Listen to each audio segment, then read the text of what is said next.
Hello, ഇന്ന് അല്ലിക്കുട്ടൻ്റെ അങ്കണവാടിയിലെ first day ആട്ടോ. അപ്പോൾ വീട്ടിൽ നിന്ന് പ്രാർത്ഥിച്ചിട്ട് നമ്മൾ ഇറങ്ങിയിട്ടുണ്ട്. അപ്പോൾ പോകുന്ന വഴിക്ക് അവിടെ അങ്കണവാടി അടുത്ത് തന്നെ നമുക്ക് പരദേവതാ ക്ഷേത്രമുണ്ട്. അവിടെയും തൊഴുതു നേരെ അങ്കണവാടിയിലോട്ട് പോയി. അപ്പോൾ അടിപൊളിയാക്കിയിട്ടുണ്ട് കേട്ടോ അങ്കണവാടി. ഫുള്ള് ഡെക്കറേറ്റ് എല്ലാം ചെയ്തിട്ട് കുട്ടികളെല്ലാം ഏകദേശം വന്നിട്ടുണ്ട്. അപ്പോൾ ആദ്യം തന്നെ കുട്ടികൾക്ക് ഒരു തൊപ്പിയും അതുപോലെ തന്നെ ബൊക്കെയെല്ലാം കൊടുത്തിട്ട് ആണയിച്ച് കയറ്റിയിട്ടുണ്ട്. ഇതാണ് അങ്കണവാടിയുടെ അകം. അപ്പോൾ ഇത് അല്ലിക്കുട്ടൻ ഭയങ്കര ഹാപ്പിയാണ് കേട്ടോ. ആദ്യം വന്നപ്പോൾ കുറച്ച് കരഞ്ഞു, പിന്നെ പിള്ളേരെല്ലാം കണ്ടപ്പോൾ അവൻ ഓക്കെ ആയി.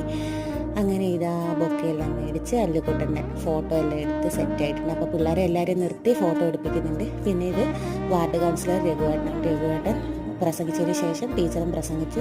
അതിനുശേഷം കുട്ടികൾക്ക് ചെറിയ ചെറിയ ഗിഫ്റ്റ് എല്ലാം കൊടുത്തു. അപ്പോൾ പിന്നെ ഇതെല്ലാം പഴയ കുട്ടിയുടെ ട്രോഫിയും കാര്യങ്ങളാണ്. പിന്നെ ചെറിയൊരു കേക്ക് മുറി എല്ലാം കഴിഞ്ഞു. അതിനുശേഷം അല്ലിക്കുട്ടൻ്റെ ഗിഫ്റ്റ് ആട്ടോ ഇത്. അവന് കളറിങ് ബുക്കാണ് കിട്ടിയത്. അപ്പോൾ ഇതെല്ലാം കളർ അടിച്ച ശേഷം ഭക്ഷണം കഴിച്ചിട്ട് നമ്മൾ തിരിച്ച് വീട്ടിലോട്ട് പോയി കേട്ടോ. ഇനി പുതിയൊരു വീഡിയോ ആയിട്ട് വീണ്ടും കാണാം.